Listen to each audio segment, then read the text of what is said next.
Hello and welcome to Portia, Raw and Real, the podcast that goes just a little bit deeper into the conversations we have on the Portia Show. You are watching the Portia Show, right? Monday through Friday in your neighborhood, Atlanta, Chicago, Houston, San Francisco, and 7 p.m. on Fox Soul. So listen, one of our favorite conversations, season 2, is a conversation we had with the ladies in the Red Flags episode. And really, aren't we all tired of drowning in these seas of red flags? They're just all over the place. Like, why did we get this far?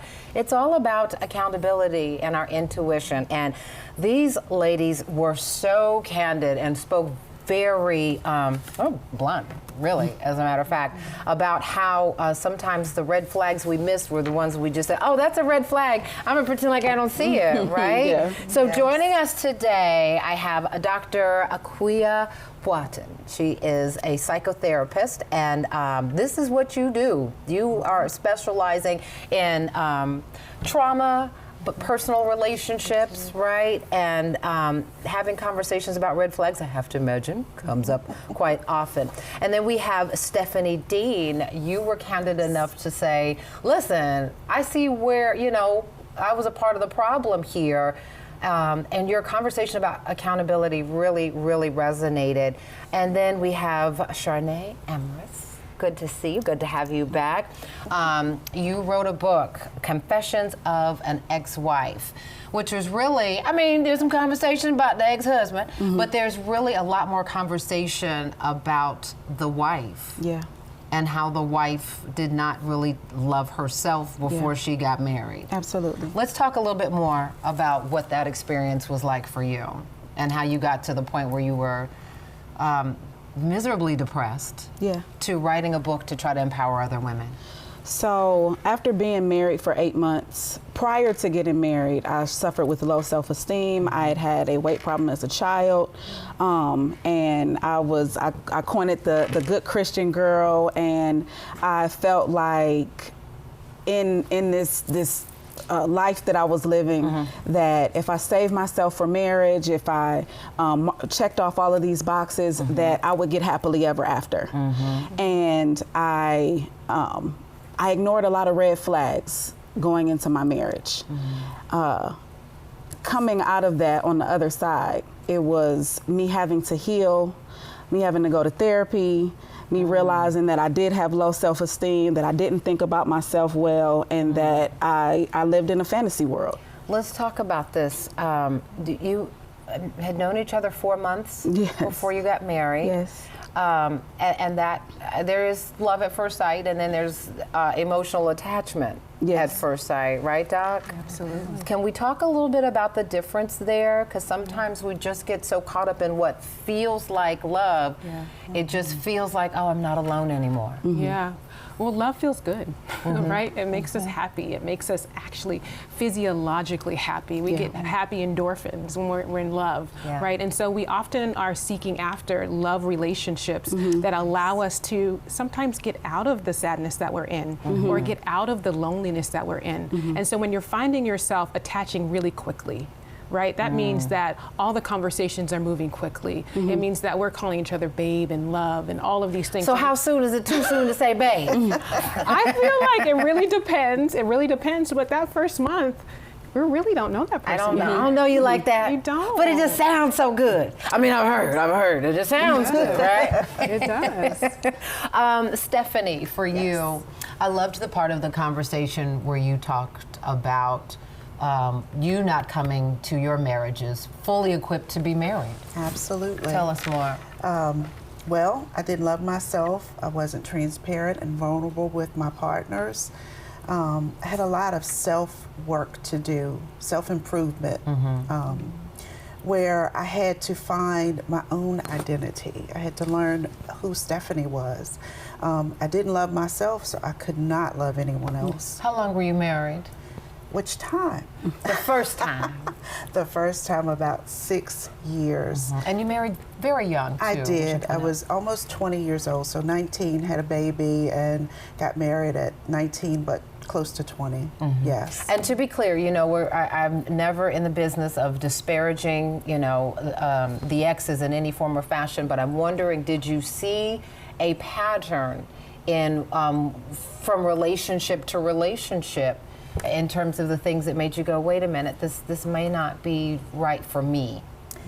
I did not in the gentleman, but I did in myself. And there's the key. And keep talking. That's the key. So again, I took the same female red flags, my own red flags, from one marriage to the next. So I still had not done any of that work. Not saying that everyone is peachy key, but I still had a lot of work to do on myself to be able to come to the table with love and being able to be a positive person for the gentleman. Yeah. I would bash them, I would, you know, speak poorly of them, and that's not what you do when you're married to someone that you genuinely love. Yeah, you want someone to feel loved and respected. Absolutely. One of the things that also stood out with me is your conversation about the models of marriage. And I think we all, and Doc, you tell me if I'm wrong, we all take a lot of lessons from the models of marriage in our lives. Is that the case? And so for you, it was, you know, a family that stayed together no matter what was going on. They did, absolutely. So at an early age, I witnessed a lot of verbal and emotional and sometimes physical abuse. I also witnessed my own parents separate at a very early age. That wasn't a volatile relationship, but still that separation was trauma. We had a lot of loss, my sister and I. We lost our home. We felt like we'd lost our dad. We never understood, or I won't say never, but we didn't understand until in our 20s and 30s that our parents separated, but that didn't mean that the love wasn't there for us. And so we lived with that trauma, trying to backpedal our way out of that for so many years until we now have a better understanding that, you know, relationships do sometimes crumble, but it's not necessarily your fault. So that was one of the child's fault. Pieces that I carried with me for a very long time. So it was my fault. Shar'nee, and I'm so glad that you said carried as in past tense, because it is long past time to give yourself the child version of you the love you deserved, and recognizing that, and that's so important. Doc, how often is that the case, that we're carrying the baggage of, well, I don't want to say baggage, the challenges of our childhood and what we saw in relationships into our own? Always. Yeah. It's the template, right? We all carry templates in life, and that's how we actually go into the world. Hopefully that template is one of safety and one that you have a family that supports you and loves you, and love is not mixed with danger and pain. But when you experience trauma, say that one more time for people in the back. Love is not mixed with what? Danger and pain. And sometimes when we grow up in an environment where pain, suffering is love, that's all we know. That seems like it's normal. It is. So if you're talking to each other in harmful ways, or you're seeing violence, it just, oh, well, this is what the model of love looked like. This must be normal. Shar'nee, for you, I was really moved when you talked about, during the show, getting to a point where you were so profoundly sad and depressed that at one point you considered taking your own life. I did. I had gotten very hopeless in the marriage because I was in love with the thought of love and not actually the reality of what my life was at the time. So on one night, I was driving on the freeway. I had heavy thoughts of suicide. I got the car up to about 70 miles an hour and I ran the car off the road. And this is, I mean, had you thought about it before, but in that moment of driving wherever you were going, it just seemed like, okay, I can't do this. Because it takes, that's a serious act, intentional act to run the car off the road. It was that constant state of depression, a constant state of sadness, and to the place where I was hopeless. Yeah. In that moment, I did not feel like there was any hope. And on the other side of that, walking away from that total car crash with not a scratch on my body and understanding that God saved my life, it caused hope to come back. I was still in a place where I was struggling in the marriage, but my hope started to return, and I realized that my life was worth living. Yeah, that is beautiful. And it sounds like it was sort of one of those God winks to God moment where you're like, okay, I'm listening. Yes. There's more for me to do. There's more for me. So I'm curious, what are you doing differently now? Obviously, you wrote a book, you're talking about this. What are you doing in terms of the work with relationships to avoid the red flags when you see them now? Well, first, I'm being kind to myself, and I'm loving myself. And I recognize that I'm made in the likeness and the image of God. And so that alone, that work, it sounds like maybe just a little bit of work, but a lot of therapy and a lot of working with a life coach has helped me to get to this place where I can now love myself first, but also in turn reciprocate love from others. Yeah. Yeah.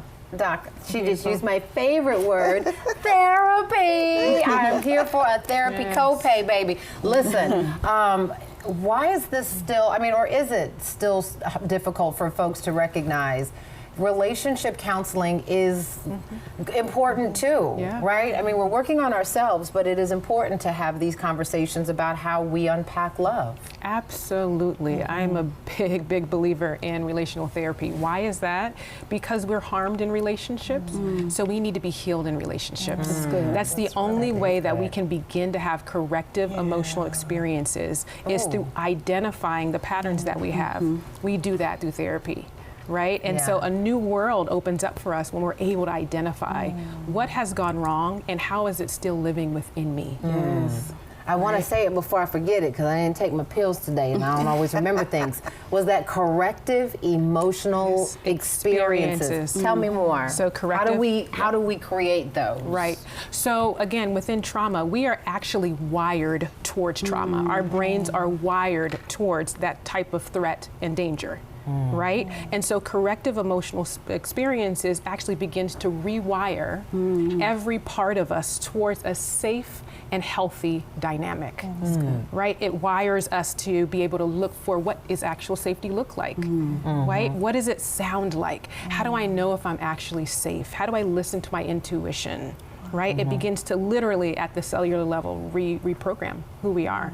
Wow. Corrective emotional experiences. So do you, it seems like that's something you've got to be intentional about though. Absolutely. Right? It can't just be, I see them and I'm thinking it's a red flag, but I'm not. Right. Is it how do you reprogram? Yeah, first of all, it's therapy, right? So you have to identify actually what the problem is. Yeah. Right? And then through therapy, it's important, most of my clients, I say, it's okay, let's see about dating. Let's get back into a relationship.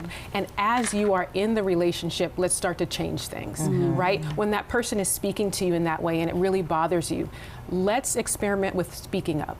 In trauma, we learn to silence. That's good. In this moment, we're learning to speak up. Right? And so in the relationship, right, this is where the change actually begins to happen. Yeah. So how do you get to, because every light turns red, yellow, or green, right?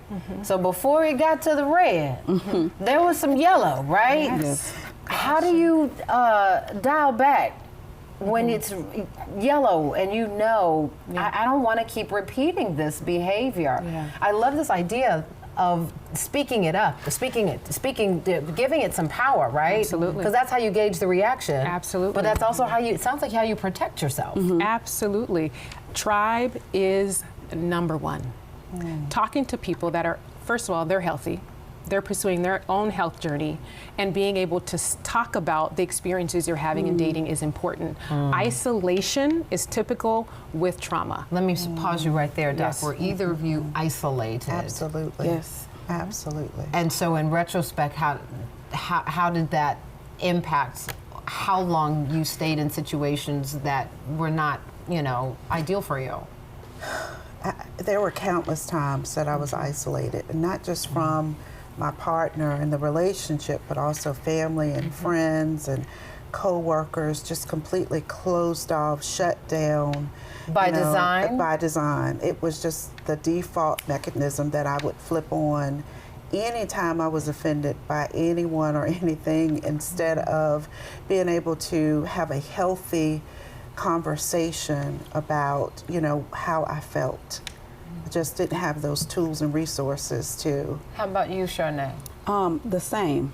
There was that fear of rejection that directly correlates from that low self-esteem. It makes you climb inward. So instead of being vocal, instead of saying, hey, this is an issue, or hey, I don't feel good about this, you just climb inward and you become very passive about yourself. Yeah. So how have you gone, like, because obviously you don't want to go to the other extreme, right? Now you're so afraid of red flags.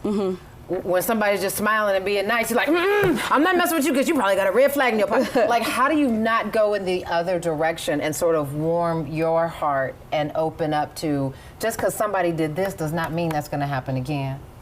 I think for me, letting people be 100% of who they are.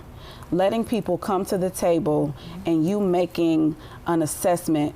And, you know, every place else, you go to jobs, you go to different places, they do background checks. Yeah. Letting people show up as 100% of who they are, collect that data, and you're able to make an educated decision. This is what I want versus this not what I want. Yeah. And this concept of maybe asking, what do they say? You asking the right questions, you're just asking the wrong person. Somebody that may be a red flag in your zone, but there may be something that's just how they're gonna move. How about for you? I think being genuine and being my authentic self and allowing the person to become comfortable, and knowing that once someone is comfortable with you, they're going to begin to show you themselves. So I think just staying along that path, just be my true self, give people the space to show me what it is that I need to know. What was the hardest part about getting to your new mindset? For me, not slipping backward. It's hard, and I still realize sometimes I'm like, I'm not going to say anything about this, and I'm like, no, it's not that you're not going to say anything. You're going to gauge the appropriate time and the manner in which you speak up for yourself. So there's a difference. Can I translate as it to, I'm not going to pop off on this one this time. Absolutely. I'm going to scale it back a little bit. Absolutely. And give it some time to react. Approach it appropriately. And react and respond accordingly. Understand. Yes.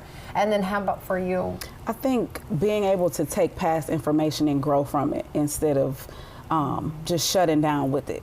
Like Doc talked about, being able to go back out into exploration, but taking the past information and saying, okay, I know what these things look like, so I'm going to take this information and use it to my benefit.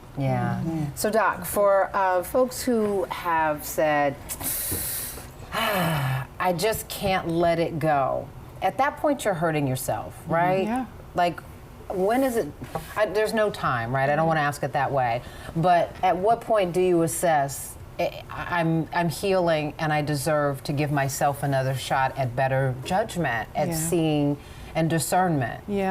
When it begins to depreciate yourself, your very self, right? Relationships that begin to take you down to the base level, really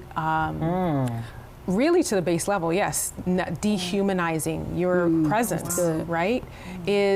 That's the time that you need to go. It's the time that you need to go. You don't feel seen and heard, right? That person is not cultivating growth in their own life. How could they possibly do that for you? And it's not going to get better. And it's not going to get better. You have to ask for help because it's very difficult.